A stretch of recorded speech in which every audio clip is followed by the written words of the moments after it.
से हमारे देश के प्रधानमंत्री हैं और हर किसी की माँ होती है, वो प्रधानमंत्री की माँ है, तो हमारी भी माँ है। तो देखिए और ये कांग्रेस का ये नहीं कांग्रेस ये नहीं सिखाता है ना कि किसी के माँ-बहन को गाली दो और राहुल गांधी एक ऐसे फैमिली से आते हैं, एक ऐसे परिवार से तो मोदी जी अपने दिल से कह देंगे कि क्या राहुल गांधी ने गाली दिलवाया है। तो मैं बता दूँ कि यार राहुल गांधी ने, तेजस्वी यादव ने या कांग्रेस के कोई बड़े नेता ने अगर ये प्रधानमंत्री के माँ को गाली दिया है, तो वो हमें दिखाइए। और राहुल गांधी तर्क के साथ बैठते हैं, प्रूफ के साथ बैठते हैं, लोगों को दिखाते हैं और लोगों को बताते हैं कि कैसे-कैसे आपका चुनाव हुआ। भाजपा के बिहार बंदी को कैसे देखते हैं आप? भाजपा की बिहार बंदी फेल हो गया। आज जो राहुल गांधी ने जो जलवा दिखाया बिहार में, लोगों का एसआईआर का मुद्दा सदन से लेकर रोड तक आए, 1300 किलोमीटर हम लोग दरभंगा ये ससराम से लेके गांधी मैदान तक चले, तो ये बौखला गए हैं। राहुल गांधी में को अपार मोहब्बत जो बिहार में मिला है, उससे लोग बौखला गए हैं और जो सफलता मिलने जा रही है ये इंडिया गठबंधन को, इससे बौखला कर इन लोग अब ये कुछ समझ में नहीं आ रहा है ना, तो ये बिहार बंद ये तो आज बिहार बंद भी इनका देख लीजिए ना कि ये सक्सेसफुल नहीं रहा। 10 लोग महिलाएं खड़ी होकर उत्पात मचाती रही, कोई गाली गलौज करता तो उनको खदेड़ दिया गया। अब बिहार की महिलाएं इनके खिलाफ खड़ी हो गई। तो मैं बता दूं कि यार राहुल गांधी ने, तेजस्वी यादव ने या कांग्रेस के कोई बड़े नेता ने अगर ये प्रधानमंत्री के माँ को गाली दिया है, तो वो हमें दिखाइए। और सबसे बड़ी बात है हमारे देश के प्रधानमंत्री हैं और हर किसी की माँ होती है, वो प्रधानमंत्री की माँ है, तो हमारी भी माँ है। तो देखिए और ये कांग्रेस का ये नहीं कांग्रेस ये नहीं सिखाता है ना कि किसी के माँ-बहन को गाली दो और राहुल गांधी एक ऐसे फैमिली से आते हैं, एक ऐसे परिवार से तो मोदी जी अपने दिल से कह देंगे कि क्या राहुल गांधी ने गाली दिलवाया है। राहुल तो वो उस इसमें कभी ना ऐसा परिवार से वो आते हैं, ना ऐसे उनको सबक दिया गया है और एक पढ़े-लिखे इंसान है, जो इस तरह का किसी के माँ-बहन को गाली देंगे। रही है ये चरित्र जो रहा है ना, वो भाजपा का रहा है। जर्सी गाय, 50 लाख की गर्लफ्रेंड और बारबाला। आज आज मैंने जहानाबाद का एक कार्यकर्ता या कहीं का कार्यकर्ता आप आदरणीय राहुल गांधी की माँ को सोनिया गांधी जी को बारबाला कह रहे, तो आप आपके जो कार्यकर्ता हैं उनका बोल गया आप नेशनल चैनल पर बैठ के माँ बहन करते हैं, आप इसके बारे में नहीं करिएगा। तो आप एक छोटे से इसको कौन था उसका पकड़ा, हम तो कहते हैं उसका गिरफ्तार, अगर गिरफ्तार हो गया तो उसका मुंह से उसको 15 दिन का पनिशमेंट दिए, उसको जिंदगी भर के लिए जेल में डाल दीजिएगा अगर प्रधानमंत्री के माँ को गाली दिया तो वो दरअसल वो भाजपा जदयू का ही आदमी होगा, इसलिए उसके बारे में कुछ नहीं बोला जा रहा है, इसको मुद्दा बनाया जा रहा है। बस मुद्दा राहुल, मैं बार बार ये कहता हूँ कि अगर ये अरे जिस तरह से इमोशनल लोगों से संवाद किया है प्रधानमंत्री ने टीवी पर, जितने भी बिहार के जितने भी प्रदेश अध्यक्ष है आंसू गिरते हुए दिखाया गया है हमारे सारे लोगों को, तो वो बिहार को ही क्यों, बिहार बंद होता तो हरियाणा बंद होता, दिल्ली बंद होता, मध्य प्रदेश बंद हो जाता, यूपी बंद होता, सिर्फ बिहार क्यों। तो देखिए बिहार में अभी जो है ना, बिहार में आज चुनाव है और इनको रोजगार मिलना चाह रहा है यहाँ से कि कुछ ना कुछ मुद्दा उठाए, तो बिहार पर फोकस है। आज से पहले दुनिया का सबसे खराब गाली मैं आप लोग के जरिए बता देना चाहता हूँ, डीएनए पे सवाल उठाना है। डीएनए समझ रहे कि आपका डीएनए खराब है। आपने आदरणीय नीतीश कुमार जी को भी के बारे में कहा और नीतीश कुमार ने बजाते चिट्ठी लिख कर उस पर ये की थी, बताइए। लेकिन भाजपा के लोग कह रहे हैं कि राहुल गांधी को माफी मांगना पड़ेगा। राहुल गांधी को माफी मांगता तो बताइए ना कि राहुल गांधी ने गाली दिया है। आप आप उस मैं भी उस मंच से अगल बगल में था। आप राहुल गांधी वहां से जब मंच से उतर जाते हैं और तेजस्वी यादव जो मंच से उतर जाते हैं, तो फिर पीछे से कोई अगर खड़ा होकर कोई गाली दे देता है, उसमें उसको पकड़ के बहाल तो बोले कि पनिशमेंट दीजिए।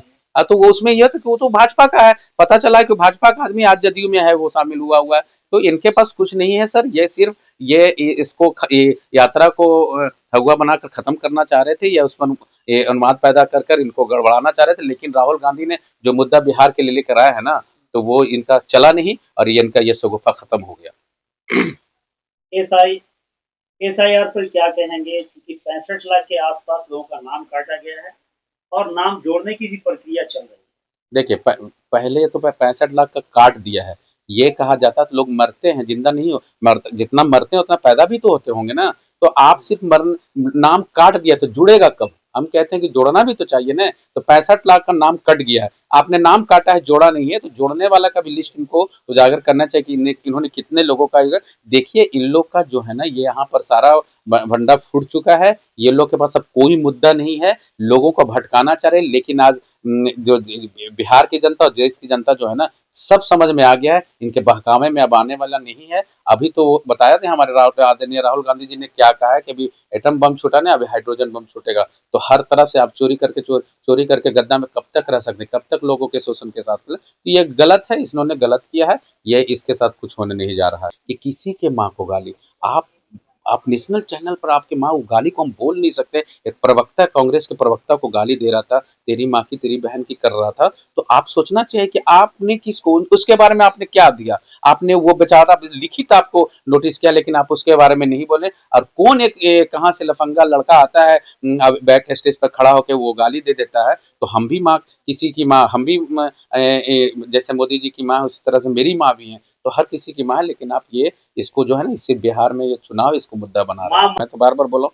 कि बिहार ही क्यों नहीं, हरियाणा क्यों नहीं, मध्य प्रदेश क्यों नहीं, दिल्ली क्यों नहीं, पंजाब क्यों नहीं, हर तरफ बंद कीजिए ना। माँ है ना, वो देश के प्रधानमंत्री, करे बिहार के प्रधानमंत्री थोड़ी कानून है। अब नहीं रह गया, सिर्फ देश बंद करने से, राज्य बंद देखिए करने से हो देखिए जाएगा, आज या इनका फिर बंदी, कानून आप में चले जाकर। जाइए डाक बंगला चौराहा पर 10 लेडीज बैठी हुई थी। इनके बंदी का भी लोगों ने सपोर्ट बिहार के वासियों ने नहीं किया। बिहार की जनता आज स्कूली लेडीज को खदेड़ रहे हैं, लोगों को बंद कर रहे हैं। आज उनके साथ अपमान किया गया, एक महिला का अपमान कर रही थी जहानाबाद में। तो ये बंदी इनका सक्सेसफुल नहीं रहा, क्योंकि आज इनकी जितने भी है ना, इनका बंडा फूट चुका है। ये मुद्दा उठाकर, सिर्फ बिहार में चुनाव है ना, तो इसको मुद्दा उठाकर इसको जनता को बरगलाना चाहते, लेकिन जनता बरगलाएगी नहीं। अब जनता यहाँ पे सीख चुकी है कि इन लोगों ने कैसे सत्ता हासिल किया है, कैसे चोरी किया है। इसलिए इनका मामला खत्म हो चुका है सर। ये पूरी तरह से ये यहाँ पर ये हार रहे हैं, और इससे कोई लेना देना, बिहार बंदी इनका फेल हो चुका है सर आज। तो क्या ये जो डर है भारतीय जनता पार्टी एनडीए को, एसआईआर को लेकर डर है, जो बिहार में आपके कहने के अनुसार कि एक मुद्दा बनाया जा रहा है? नहीं, नहीं, डर है ना, ये एसआईआर तो इन लोग बार बार, मैं कई बार बोल चुका हूँ कि ये इन लोग पहले सर्वे कराए, सर्वे में इन लोग की हार हो रही थी, हार रहे थे, इसके इनके पास कुछ नजर नहीं आया। तो पहले तो चोरी कर रहे थे, अब ईवीएम और ईवीएम से अब इन्होंने कुछ नजर नहीं आया, तो इन लोगों ने वोट चोरी करना स्टार्ट कर दिया। वो आप सोचिए कि मैं इसका लोकसभा का चुनाव में मैंने वोट दिया है, और विधानसभा में मेरा नाम कट गया। तो आप तो बार बार बोल रहा हूँ कि आप लोकसभा का चुनाव कैंसिल कर दीजिए। आज मैं कह दे रहा हूँ सर, आज राहुल गांधी और मोदी को सामना सामनी करके और फिर लोकसभा का चुनाव लड़ लीजिए। आज हर हर हाल में मैं बताता हूँ कि राहुल गांधी वन साइडेड जीत जाएंगे सर। राहुल गांधी जी अब एटम बम की बात कर रहे हैं, इसमें 40,009 फॉल्स एड्रेस की बात कर रहे हैं। ये तो कम बता रहे हैं, मैं बता रहा हूँ कि जितनी भी इधर चुनाव हुई है ना 16 में, उसमें इन्होंने घपला किया है सर। वो लोकसभा चुनाव हो या विधानसभा, हर देश में घपला हुआ है। इसलिए भंडा फूटने वाला है, भंडा फूटेगा। और राहुल गांधी तर्क के साथ बैठते हैं, प्रूफ के साथ बैठते हैं, लोगों को दिखाते हैं और लोगों को बताते हैं कि कैसे कैसे आपका चुनाव एक हुआ। आखिरी हमारे प्रतिपक्ष के नेता तेजस्वी यादव जी ने कहा है कि हम एसआईआर को मुद्दा उठाएंगे। हम जो बेरोजगारी है, आज चले जाए धरना स्थल पर, लाखों लाख लड़के धरना स्थल पर बैठे हुए हैं। तो आप छात्र को दौड़ा दौड़ा के मार रहे हैं। तो मुद्दा बहुत सा है, हम लोग हर मुद्दे पर सरकार को घेरेंगे और उस पर चुनाव लड़ेंगे।